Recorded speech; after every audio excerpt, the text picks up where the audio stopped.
딱 지난주입니다. 지난주 수요일 날 저희 오동산에 새가족 신방이 있었습니다. 너무나도 감사하게도 또 집을 오픈해 주셔서 집에 가게 되었고요.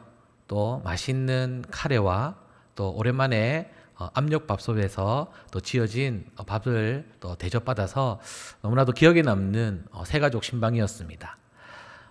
이 분에 대해서 정확하게는 말씀을 드릴 수는 없지만 아들도 있고 손녀도 있는 그런 분이셨습니다. 그러니까 조금 늦게 신앙생활을 시작하셨던 것이죠. 그래서 어떻게 신앙생활을 하셨는지 밥을 먹으면서 또 다가를 나누면서 이런저런 이야기를 하면서 느꼈던 것은 뭐냐면 이분이 주변에 믿는 분이 참 많았구나. 그리고 이분을 전도하기 위해서 참 많은 분이 기도를 했다라는 것을 느낄 수가 있었습니다. 각종 모임마다 언니가 꼭 교회 가기를 바란다. 너를 위해서 기도한다. 이렇게 계속 기도 요청이 있었지만 이분이 이제 한 나이가 60대 정도 되었을 때에 늦게 그렇게 신앙생활을 하고 있지만 지금 너무나도 열심히 하고 있는 모습이 정말 믿는 신방자들의 마음에 귀감이 되는 그런 신방이었습니다. 그러다가 한 간증이 있었는데요. 자기가 이제 교회 다니는 것을 주변에 알렸답니다. 그러다가 이 교회 다닌다라는 소식을 가장 알리고 싶은 사람이 있었는데 그 사람이 누구냐면 어릴 때부터 친구였던 미국에 있는 시애틀에서 사는 친구였답니다. 근데 이 친구는 모태신앙으로 지금 권사의 직분으로서 그렇게 교회에 충성봉사하고 있는데 이 친구를 전도하기 위해서 이 새신자를 전도하기 위해서 어릴 때부터 그렇게 노력을 했답니다. 그런데 그렇게도 안 되는 것을 본인이 가고 있으니 이 말을 얼마나 하고 싶었겠어요. 그런데 이 미국이라는 또 거리가 있기 때문에 바로 하지는 못하다가 우연찮게 이게 전화 통화가 되어서 이 교회 다닌다라는 소식을 전했답니다. 그랬더니 들려오는 소리가 뭐였냐면 이제 니랑 나랑은 친구가 아니다라는 말을 들었어요. 여러분 이 말을 들었을 때 마음이 어땠을까요? 깜짝 놀랐겠죠. 그런데 그 뒤에 들려오는 말이 뭐냐면 이제 너랑 나랑은 자매야 라는 겁니다. 이제는 친구가 아니라 자매다라는 것이죠. 바로 주님 안에서 우리가 형제 자매인 줄 믿습니다. 우리 옆 사람 한번 알아볼까요? 어떻습니까 여러분? 형제입니까? 자매입니까? 예, 같이 한번 인사 나누겠습니다. 당신을 사랑합니다. 형제 자매를 사랑합니다. 예, 이 말은 이 간단한 예화는 단순한 호칭의 변화가 아닙니다. 바로 우리의 거듭남으로 인하여서 우리의 관계가 새롭게 되었다라는 것이죠. 세상에서는 친구였지만 이 세 가족이 교회에 등록하여서 하나님을 아버지라 부르는 그 순간에 바로 우리는 그 공동체는 그 관계는 바로 영원한 가족이 된 것입니다. 한 성도가 사업을 실패한 후에 깊은 낙심에 빠졌습니다. 그러나 말씀을 붙들며 내 소망은 사업이 아니라 바로 살아계신 하나님께 있다라는 고백을 하게 되었을 때에 다시 일어설 힘을 얻게 되었다고 합니다. 오늘 우리가 함께 읽은 본문 말씀도 우리에게 동일하게 말씀합니다. 세상의 소망은 흔들리지만 하나님이 주시는 소망은 살아있고 꺼지지가 않습니다. 성도들의 삶은 이미 많은 경험과 무게를 지니고 있습니다.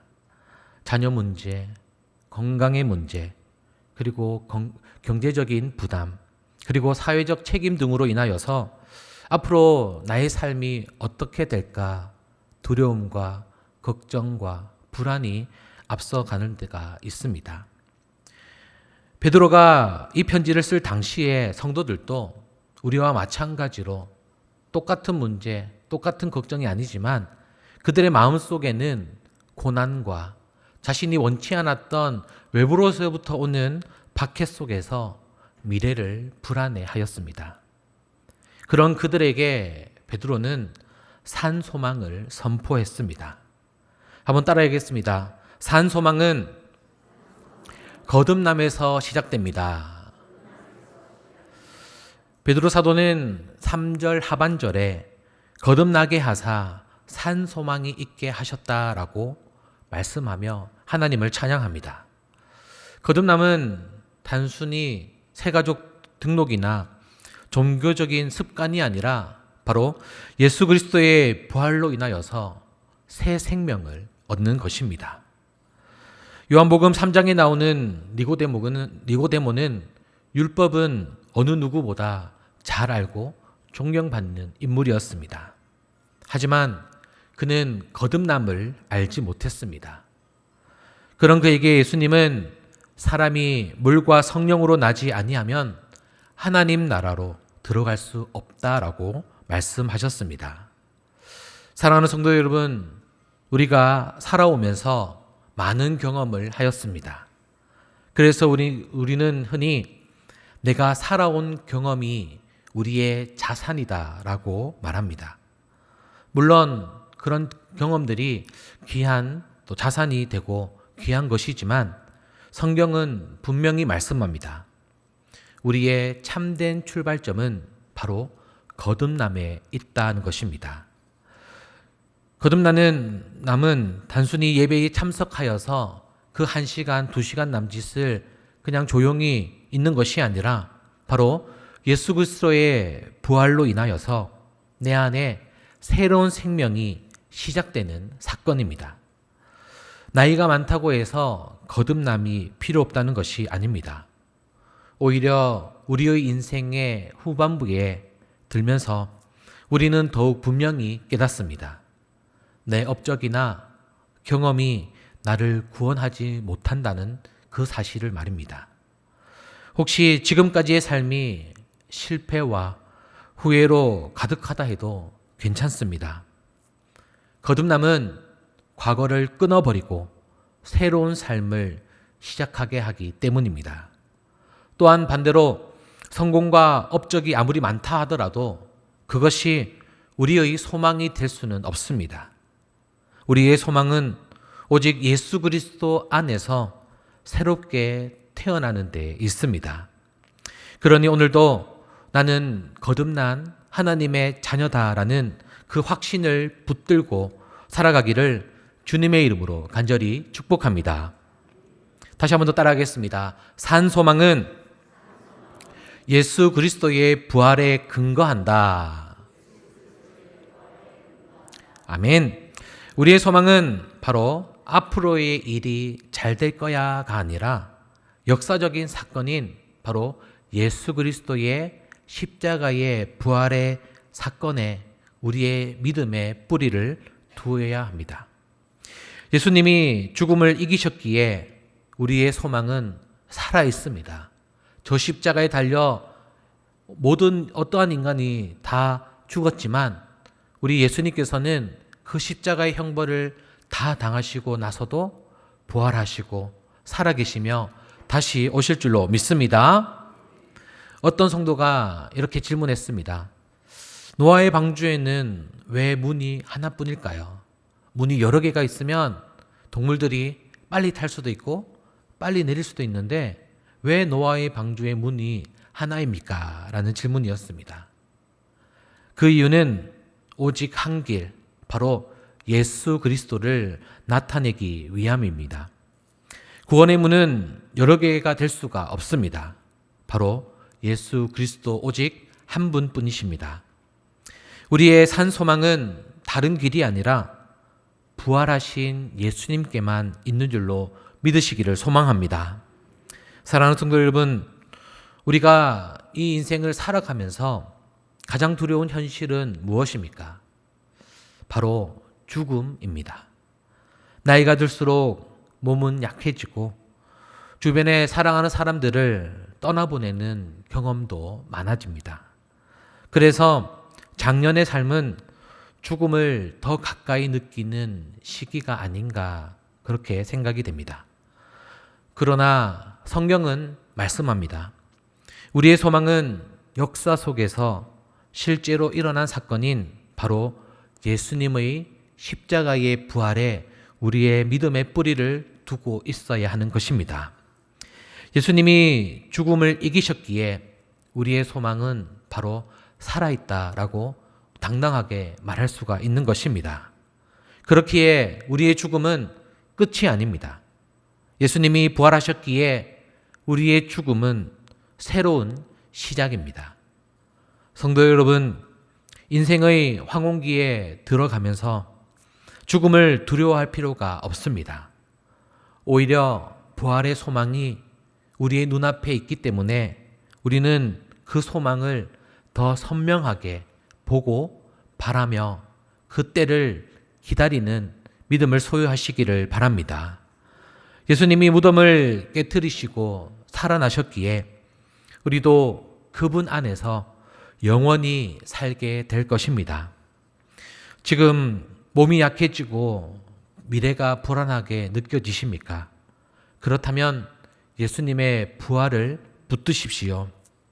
예수님이 살아계시니 나도 산다는 그 확신이 우리를 어떠한 풍파와 시련과 우리의 앞날에 어떠한 일이 있다 할지라도 우리를 흔들리지 않게 할 수 있습니다.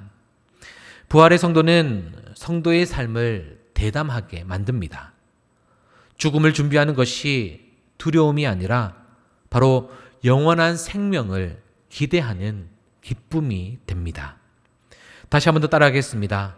산 소망은 썩지 않고 더럽지 않고 쇠하지 않는 기업입니다. 세상의 기업은 어떻습니까?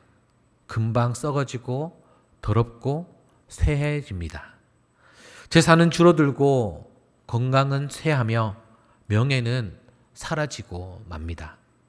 그러나 우리 하나님이 주시는 기업은 영원합니다. 하늘에 간직된 기업은 그 누구도 빼앗을 수가 없습니다. 사격을 할 때에 관역에 정중앙을 맞추려고 할 때에 온신의 힘을 다해 집중을 합니다. 우리의 관역은 바로 복음입니다. 복음을 향해 집중하고 흔들리지 않고 그 복음을 향해 겨냥할 때에 우리는 산 소망을 붙들 수 있습니다. 세상 재물이나 명예를 관역 삼으면 빗나가지만 복음을 관역 삼으면 영원한 기업을 얻게 되는 것입니다. 사랑하는 성도 여러분, 우리가 평생 애써 모은 재산과 명예는 결국 사라지게 됩니다. 건강은 쇠하고 명예도 잊혀지고 재산도 줄어듭니다. 작년의 삶은 그것을 더 깊이 깨닫는 시기입니다. 그래서 어떤 분들은 작년의 때에 허무함을 느끼기도 합니다. 그러나 그때에 성경은 우리에게 말씀합니다. 하나님이 주시는 기업은 썩지 않고 더럽지 않으며 쇠하지 않습니다. 하늘에 간직된 기업은 누구도 빼앗을 수가 없습니다. 세상 재물은 무덤까지 가져갈 수 없지만 믿음으로 얻은 영원한 기업은 죽음을 넘어 우리를 기다리고 있습니다. 사랑하는 성도 여러분, 인생의 후반부는 내려놓음의 연습입니다. 재산을 내려놓고 명예를 내려놓고 건강을 내려놓아야 합니다. 그러나 내려놓음은 잃어버림이 아닙니다. 오히려 하나님께서 준비하신 영원한 기업을 바라보는 준비입니다.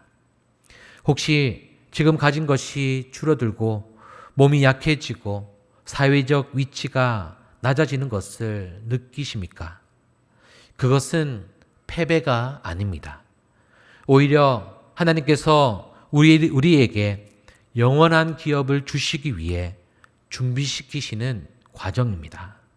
그러니 믿음의 눈을 들어 하늘을 바라보십시오. 썩지 않고 더럽지 않고 쇠하지 않는 우리의 기업이 우리를 기다리고 있습니다. 베드로는 고난받는 성도들에게 산 소망을 선포합니다. 산 소망은 거듭남에서 시작되고 예수 그리스도의 부활에 근거하며 영원한 기업으로 완성됩니다. 인생의 무게와 불안 속에서도 산 소망을 붙들면 우리는 흔들리지 않습니다. 새벽의 여명은 밤의 어둠을 지나 찾아옵니다.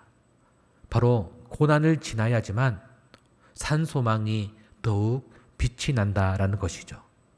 그러기에 우리는 산 소망을 주시는 하나님을 바라보며 늘 찬양할 수 있는 그런 삶이 될 수 있기를 주님의 이름으로 간절히 축복합니다.